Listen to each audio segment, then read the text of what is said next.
working. Right, it's probably a start for, it's a time for us to start. So the AV is ready, yeah? Okay, good. Can someone please close the door so nobody can get out, please? Don't run out. So let's introduce ourselves. My name is Gábor Szitas, I'm from Nokia. My colleague is Radek Smigielski. We together have more than 10 plus years experience in telco and cloud business. And let's start the presentation. So our big plan is just 4 little points why we are here. Basic definition of what is telco and what is not. We will see a lot of things about upgrade and what could go wrong. So why we are here, okay? So in general, the telco upgrades are slightly different than the rest of the, let's say, OpenStack upgrades, okay? The telco have a slightly different needs than the, let's say, the normal, like a web application running somewhere on Apache, which is completely stateless. You can restart it. You don't really care about the single session, which is lost somewhere, yes, during the restart. The telco have slightly different requirements, and probably most of you know that actually it's a common complaint that this OpenStack 6-month release cycle is slightly too fast. Yes, for most of the, well, it is definitely too fast for telcos. It is definitely too fast for like enterprises and probably even for normal users. Yes, there's probably very little actually companies, OpenStack users, which can catch up with the 6-month release cycle. Yes, in reality, the telcos they need. Well, the upgrade cycle is 2 to 4 years, yes, and it's not uncommon that the telcos actually are asking about extended support to some kind of version of the product which we which we're providing to them, yes.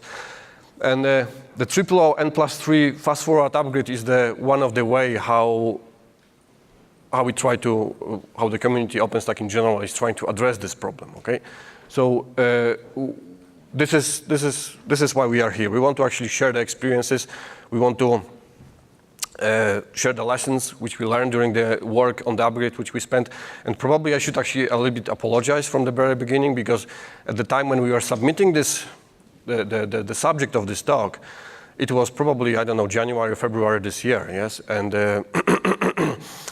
and I wanted to be a little bit more technical, go into more technical details, but then we realized that actually if we start going really deeply into this upgrade, like a step-by-step, the upgrade is very complex, and we would need probably like a full-day workshop to actually go through this kind of like a full process of the upgrade and with some kind of more technical details. So this what we are going to show today is probably just the main bullet points which we want to present, the most important or the main nasty problem which we discovered during the upgrade, okay?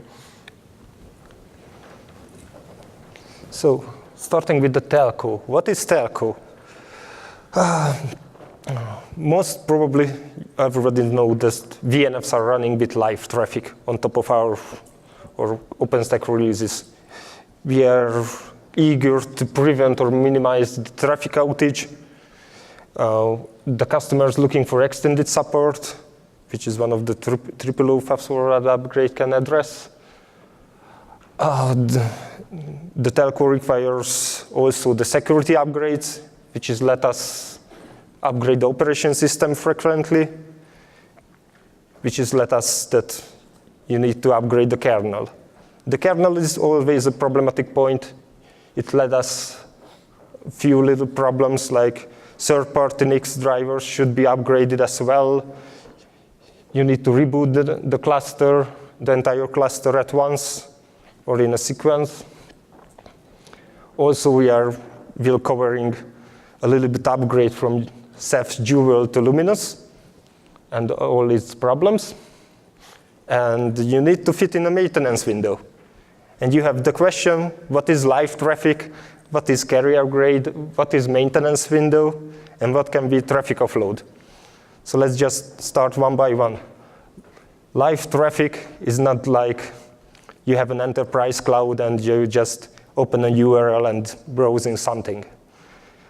Live traffic is covering all the stuffs, all the bare metals that have in the telco environment. all the base stations, the middleware, all the cablings, data centers, and all your cell phones. So when you're calling to each other or downloading something and you will be charged, these are covered with this live traffic. And probably, Gabor, we should mention that there is a difference between different workload and the telco workload, because in telco workload, every single session is important. Yes, you don't want user to be affected by some kind of restart, and your call is all of a sudden disconnected. There are specific low requirements and quality of service requirements which all the telco needs to fulfill. So it is very fragile process. Yes, to do the upgrade on the telco grade setup. Yeah. Yes. This is the second point, the carrier grade. So it's usually availability of 6.9, 7.9, 5.9s. So no packet loss ever. Also, maintenance window. So you can't touch anything in a telco network. You need to schedule a little time when you can put something or change something on the network. It's usually called maintenance window, is up to a 4-hour time window during the night when you are sleeping and the traffic is low. Nobody's calling each other. And what we're facing with the upgrade is a big challenge with traffic offload. Traffic offload is a definition when you have two identical hardware elements and you're switching the traffic from one to another. This is preventing us or creating the ability to separate one subsystem and reboot it, upgrade it without any packet loss, because the redundant part handling all the traffic. Right. So let's jump to the upgrade of the OpenStack. So like I said, we're using the triple fast forward upgrade, which is N+3. What N+3 means? Okay. So the N+3 means that we're starting from the Newton and we're jumping 3 versions forward. So from Newton through Okata, Pike, and the target is Queens. Yes, even if the Queens was released some time ago already, but this is where we are now, and this is probably where most of the telco is now. Okay, and the entire upgrade process is quite long and it's quite complex, but it's designed the way that every single step of this upgrade can be separated. Every single major step of this upgrade is separated and can be fit or should fit into separate maintenance windows. Okay, so this entire upgrade process, even if it's long, can be splitted, divided into some independent manageable maintenance windows, and this is how the entire flow looks like. Okay. Before we start this major upgrade from Newton to Queens, it is also, there's a requirement to do the minor upgrade. So what I mean by the minor upgrade is you have a running OpenStack and you probably want to upgrade to the latest available bug fixes and stuff like that. For example, so essentially you're upgrading from Newton to the latest available Newton, which includes probably all the bug fixes and stuff like that, okay? Plus, you're probably doing the minor upgrade of your operating system, the base system, the hypervisor, the controllers, whatever you have, probably needs to be upgraded to this latest minor version, which is available currently. Okay, so this is like the starting point. Then we're going into the main fast forward upgrade. The first step of the fast forward upgrade is the upgrade of the undercloud in triple world, of course. And it's not very complex. It's rather smooth process. You're upgrading the undercloud from Newton to Queens. No big magic about this. Okay, and then you're going to the upgrade of the overcloud, where the problem starts. Usually. So the first part of the overcloud, which is hosting the user workload, is the upgrade of the controllers, okay? And you're upgrading the controllers from Newton to Queens, okay? You're doing the upgrade, all of them, and there's a lot of going on during this step, yes? So the upgrade, one of the major steps is, for example, the database migration. So there are differences between the Newton and Queens database schemas. So there are changes to the schema. Some data needs to be adjusted, migrated between those two versions. So this is the step. But there's not too many problems with that. Okay. So the next big change, which is happening between Newton and Queens, is the jump from all the OpenStack services in Newton and in previous versions. they used to be controlled by systemd. Yes, they were standalone systemd controlled services. Yes, so this is the starting point, and we migrating all of them to services running under Docker containers. So this is big change. Yes, you migrating from systemd based services to Docker container services. Yes, so this is one of the biggest changes.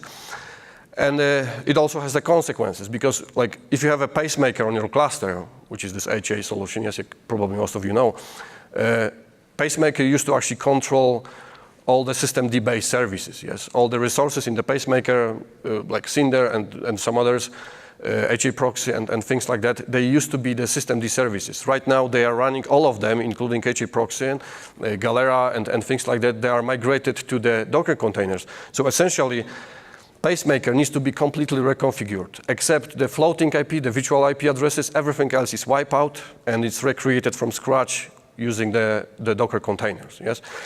And this is the moment when this migration is happening. This is the moment when the controller's APIs goes down, yes? So they are offline.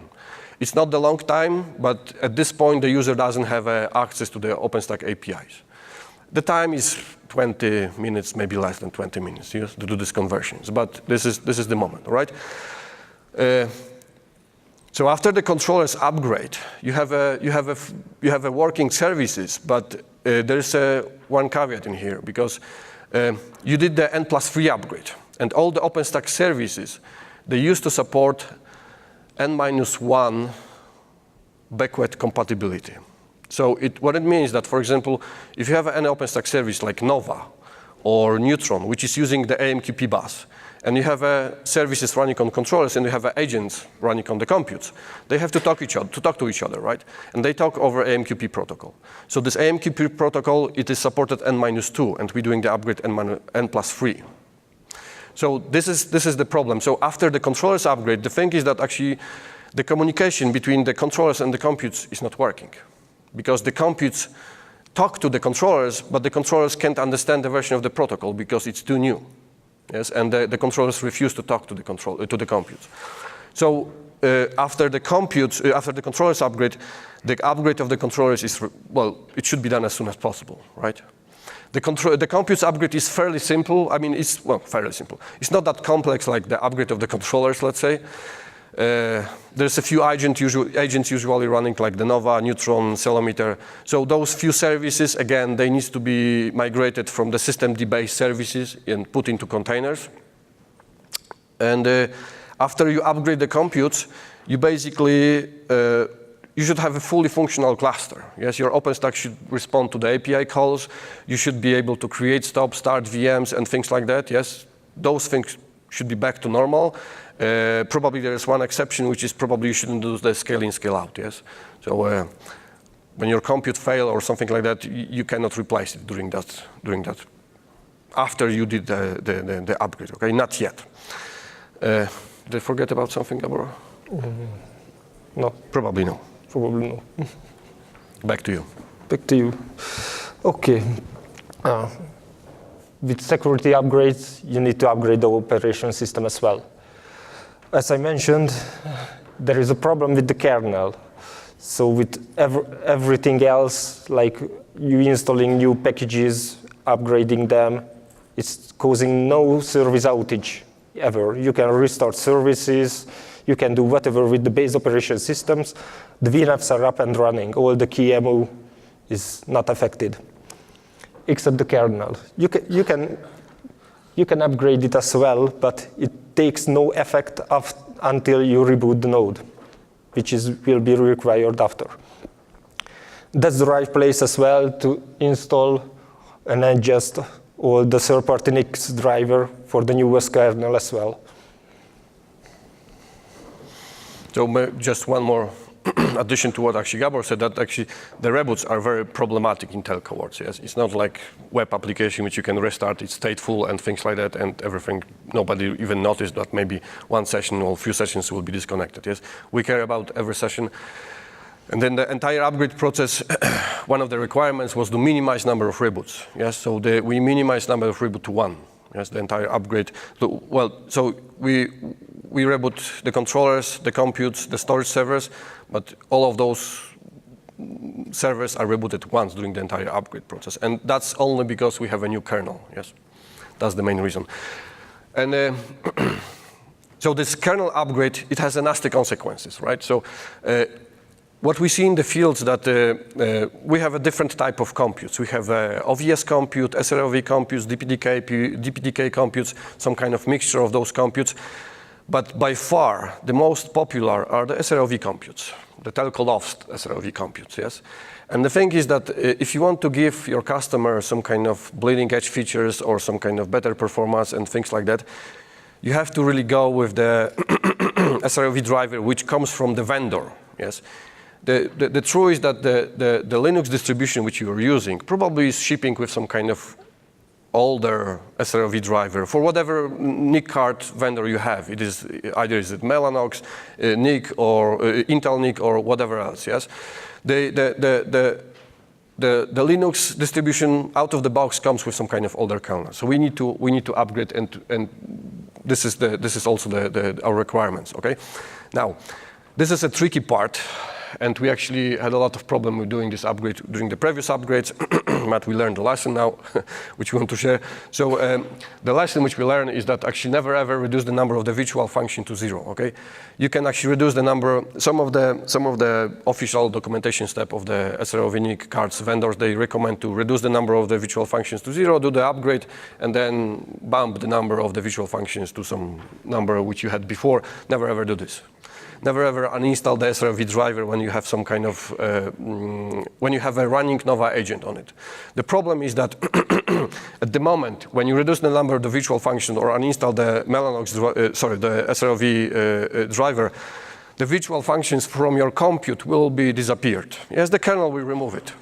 And that's expected. But what's happened is that Nova can detect this fact. And all the virtual functions which existed on that compute will be marked as a disappeared from the database of Nova. And if you had any VM which was running before, or maybe it's still running on that compute, which had assigned virtual functions, the virtual NIC, from that compute, which was happened to be right now marked as a gone, then you have a problem with that VM because you cannot start it, you cannot restart it. You can create a new VM, but all existing VMs, which were all existing SR-IOV VMs, will have a problem to start again. Yes, went through many different problems. And then after the reboot, the virtual functions will be recreated. So Nova will detect that there's a bunch of the virtual functions, but those will be the new virtual functions, even they have the same PCI ID. From the Nova point of view, from the Nova database point of view, those are new virtual functions. They have nothing to do with the one which existed before. The SR-IOV driver upgrade, and this is a very nasty problem. We spend a lot of time on it. So like I said, it affects heavily Nova, but it can also affect the network controllers. Yes, if you don't use pure Neutron and you have, I don't know, NewAsh or DPDK, the Open Daylight or stuff like that, it also will cause a lot of problems to those network controllers. So we are already finished with the operation system, the OpenStack upgrade, all the NIC upgrades. We are there's the point where we need to restart the services and the nodes as well. So what I mentioned before, that this is a requirement that VNF traffic should be there anytime. The problem is with the VNFs, they can come from different vendors. It can happen that on 200 servers, you will end up with 50 different VNFs with 4 or 5 different vendors. And to put them together in one room, that you need to reboot one server which has that and that and that VNF on top of it, it's hard to manage. We can say we have 2-3 different scenarios how to solve it, but none of them is easy. The easiest way, if you have a full traffic cutover. When what I said before, you build the redundant cloud with all the VNFs and just press the traffic there, and you have all the ability to reboot everything. This is cost effective. You need to build up a server, a full data center. it's not so easy. A second option, then you can say that the VNFs can scale down, minimize the number of VMs running, and you have the ability to move them, like live migrate, cold migrate, what you can say. The problem is with the SR-IOV and the live migrate. It's not supported still. The third option is that you see it as a black box. All the VNFs are just the VMs, and you just use Nova stop and start. And during that period, the VNF itself handling the traffic outage or the redundancy lost. Like if they have active VNFs type of things, they can handle it. So the main reason to remove all the VNFs from a particular node just for the reboot. The reboot mostly takes around 5 to 10 minutes, depends on what you have. The base operation system comes up around 5 minutes based on any IT hardware. In addition, 5 minutes can be on SR-IOV when all the VFs are up and running. The thing, Gabor, is that actually even the reboot of the more the SR-IOV visual functions you have, the longer is time of the reboot. If you have, I don't know, let's say 64 visual functions, the reboot will be quick. But if you have now we're seeing NICs with 512 visual functions, SR-IOV visual functions, and then the reboot can take 15 minutes. Yeah, you can tail the IPA and just count the number of virtual functions, and it's just coming up one by one. And the main problem here is that actually the kernel basically needs time to enumerate all the virtual functions and create the interfaces. Yeah. That's the kernel problem. We cannot do much about it. Yeah. Right. So this is the tasty part. Whether we like it or not, this entire upgrade needs to, well, it brings the Ceph upgrade, okay? And the Ceph upgrade, we split in two different parts, and there's the easy part first, which comes, well, it's basically the upgrade from Ceph Dual to Ceph Luminous version, okay? And it's again, you have a multiple OSD monitors, and all the services used to run as a system. These services now, they have to be converted into the Docker containers and needs to be running into Docker containers. But that works. There's not much problem with that. That's actually that's the easy part, like I said. Now, the juicy part. Okay, so there's a revolutionary change between the Ceph Dual and Luminous. So the previous version, the older version, it supports something what is called file store. So the file store is the data format of OSD. What it means by that is that usually you put the OSD on some kind of disk. The disk has partitions, and on top of this partition you have some kind of file system. Usually this is XFS or something like that. And on top of this file system, you have the OSD data, which are basically some kind of files, yes, controlled by Ceph OSD. The problem of this model is that you have this kind of like an extra layer, which is this file system, which makes this double writes and things like that, and basically the performance is not that great when it comes to write of data to the disk, right? So in Ceph Luminous, they made actually redesign of the OSD data format. And with this new version of Ceph, what you have a disk partition, and you don't have the file system layer. Your Ceph OSD can use this raw data, raw block device, and can put the Ceph data. So you don't have this middle layer of the file system, which makes OSD writes to the disk at least twice faster. Yes, they're saying that it's 3 times even faster than used to be. Yes, so this is the main advantages of the new version of Ceph. Everything is great from the Ceph point of view, but then if you have existing data, existing Ceph cluster, you have to somehow migrate your existing file store base Ceph to this new one, which is based on the Blue Store. And there's no easy way how to do this, right? So either we'll go like one OSD by OSD. You take the OSD, you remove it, destroy it completely, then you reformat the partition, and then you create in place of this OSD which you just removed, the new OSD, which will be based on the file store, okay? The problem with this one is that, of course, you rely basically on the Ceph ability to recover the data. But it takes time, yes? It takes time, and we know that, for example, we have customers which have hundreds of terabytes data, almost petabytes data. Yes, some of them actually have petabytes data. So we're talking here about 100 of OSDs. Yes, every single OSD, like usually the SSD-based OSD is 1 terabyte, NVMe is about 1.5 terabyte.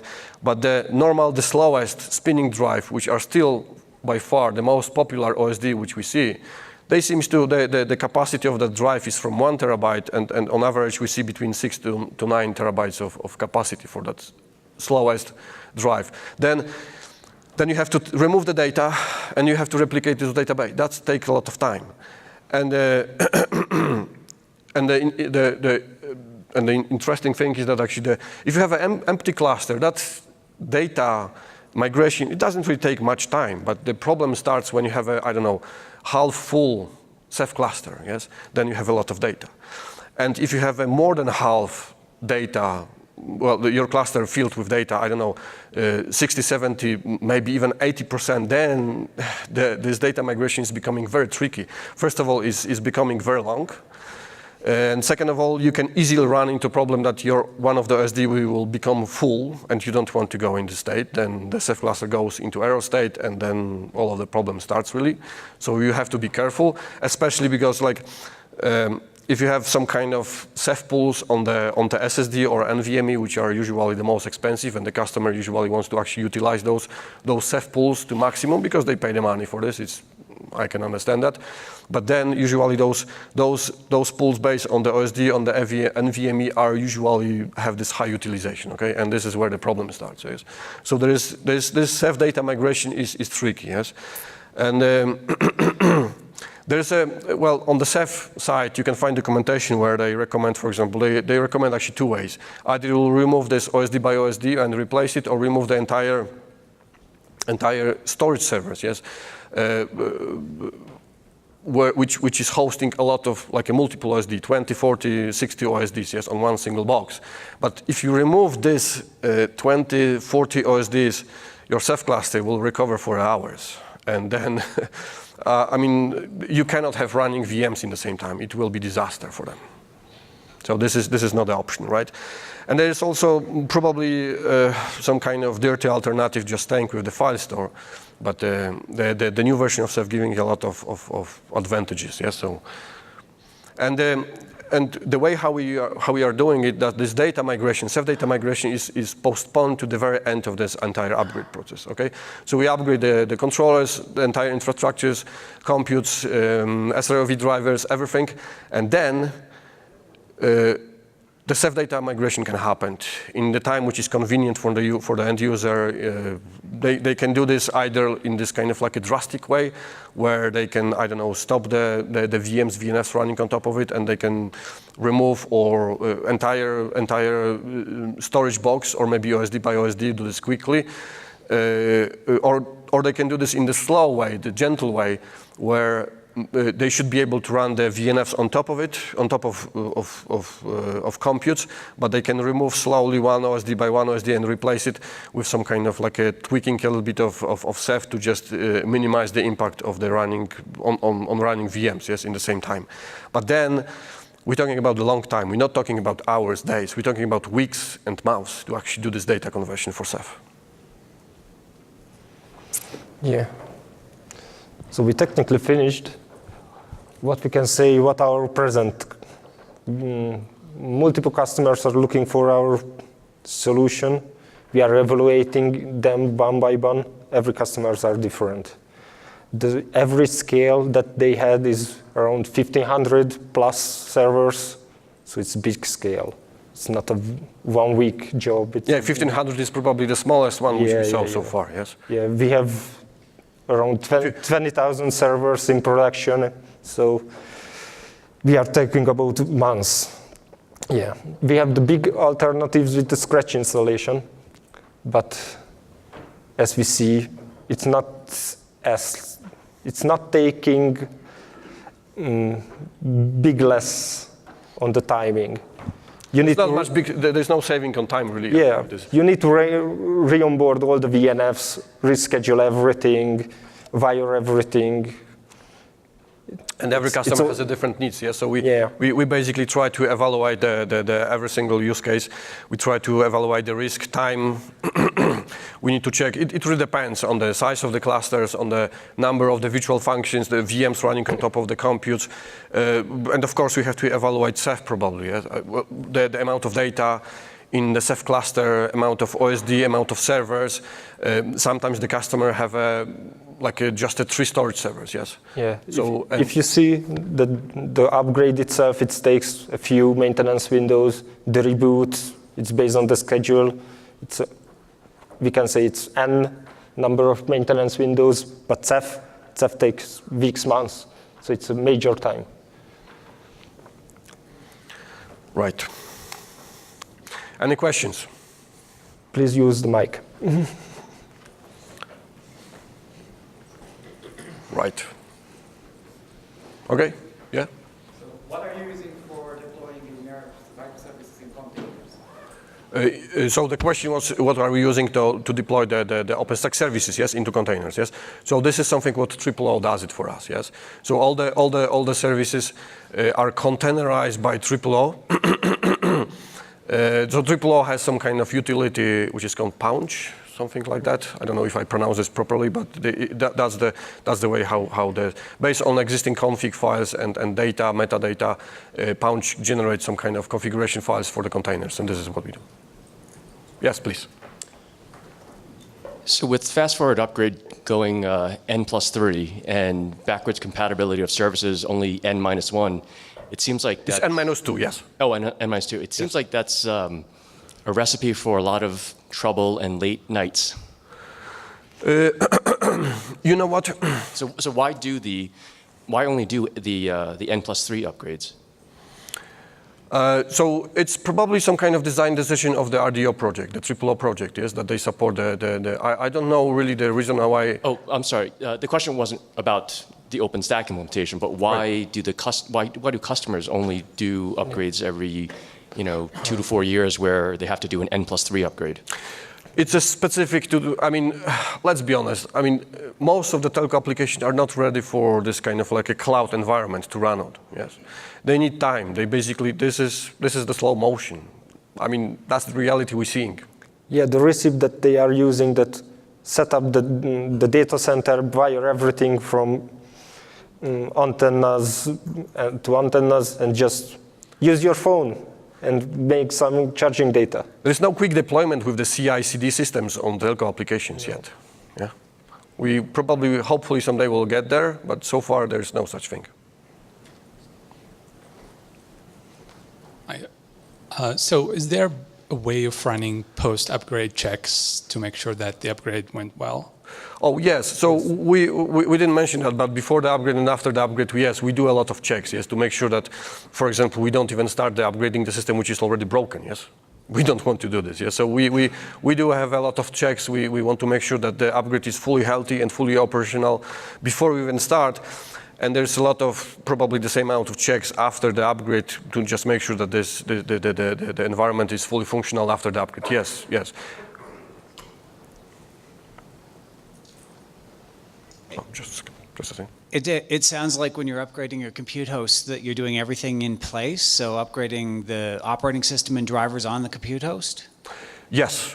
So did you consider, taking that compute host out of service and then just doing a fresh install on it and then adding it back in, or? We were looking on this one. We were looking on some kind of alternative approach to just like take the compute out of the cluster and add it again, the same piece of hardware, but then it will be added with the new version of the operating system and the new version of the OpenStack services. But usually the scale-in, as we call it, and the scale-out process, yes, the scale-in, scale-out to replace this compute, is time-consuming. Yeah. It is really time-consuming, and probably it might be even longer than actually than the upgrade, how we did it. Is that because your workloads can't do live migration, or? You know what? So the scaling operation on the cluster, which has on average, like the cluster which we see is between 80 to 120 servers. Yes, but we also see a bigger number of computes. The scale-out operation, it's time-consuming by itself. Yes, the scaling actually starts from kind of checks and things like that. Then there's, it's basically time-consuming on itself. Okay. Yeah. I'm not sure if that answered the question, but For you. yes, please. What about some sort of rollback strategy? Did you consider anything about that? So, yeah. So I didn't mention that, but we do a lot of backups before the upgrade. Yes, and the first part, we can upgrade fully up to some point. Let's say there's a critical point where we start upgrading the controllers and the computes. Up to this point, you can fully do the rollback. Yes, we can do this. Right? After that critical point, it's like a one-way ticket, to be honest. Yeah. I mean, we of course prepare some kind of like a scenarios how we can recover from this kind of scenarios. In the worst case, you'll have to reinstall, but the entire upgrade process is time consuming and it requires a lot of works. Yes, so this like reverting back everything to the point zero would require quite a lot of work, which is probably higher. The amount of work is higher and effort is higher than actually what you have to do to basically fix the upgrade. Yeah, go forward. Yes. Go forward. Yes. Fix it and go forward. I mean, yeah, unfortunately, this is not like the setup.exe which you can click or you can uninstall and things like that. Yeah, so yeah, so there is a critical point up to which we can do the rollback. After this point, this is one-way ticket, but we believe that we can recover these potential problems. Yes. Yes, please. Yeah. Can you use microphone, please? Thank you. Did you consider any automation for your whole upgrade process, like on your workload, offload it somewhere else and do the upgrade? So yes, you know what? So in the lab, we actually have a Jenkins job which is running and it's fully automated. Yes, so the upgrade from one version from Newton to Queens is fully automated. Yes, we could make it In lab. in the lab. Yes. So from workload point of view, you can do this. But I can tell you that in the lab on the small system which has 3 controllers and I don't know, maybe 3 computes, it takes like 20 hours to complete one Jenkins job. Yes. So and on the so this is in the lab. Yes. But like because we're talking about telco here, this is like I said before, we divided this entire upgrade into some kind of manageable maintenance window steps. Yes. So after completion of the step, your setup should be functional up to some point which gives the end user ability to control workloads, computes and stuff like that, maybe with the exception of the scaling in or scaling out, replacing the computes, things like that. But everything should be working, yes, and we have to fit into those maintenance windows. So we have those steps, but the user, if they can run the fully automated test, the upgrade, but that's not going to fit in one maintenance window.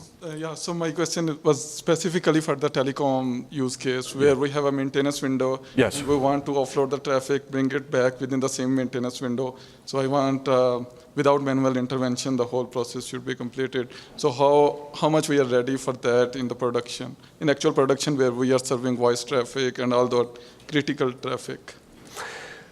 Yeah, so we are ready. Yes, we can. Like I said, the upgrade is not going to fit in one maintenance window. Yes, that's why we performing the upgrade in steps. At the end of each and every step, you have a fully functional OpenStack, right? So let's say that your maintenance window was, I don't know, 6 hours. So you could fit, for example, I don't know, the undercloud upgrade, yes? But you haven't touched Ceph or overcloud or anything like that, yes? In the next maintenance window, maybe you will be able to squeeze, for example, computes and controllers upgrade, yes? From Newton to Okata. But you haven't touched Ceph yet. For example, you haven't touched the kernel, the SR-IOV drivers, the reboots, yes? That's ahead of you, yes? But you completed this step. In the next step, you can, for example, I don't know, install the SR-IOV drivers, yes? The problematic part. You install the drivers, your maintenance window is over. The next maintenance window, you can reboot the cluster, yes? Probably the reboot of the cluster is not going to fit into one maintenance window. If you start rebooting the storage servers, that's not going to happen. Okay, thank you. Thank you. You're welcome. More questions? Yes. Feel free. Okay, so first, thank you for the talk. I would like to know if you have any plans to share your use cases with the upstream community, because, for example, we know there are people actually testing FFU, but they don't have like any SR-IOV NIC cards to actually test this. We are on the IRC. And we actually, yes, I work with the community, and yeah, we do. Thank you. We will be actually glad to actually present this after some kind of real upgrade, yes, but it's kind of hard to actually accept the presentation nowadays, to be honest. All right, if there is no question, probably we can finish. Thank you very much. Thank you.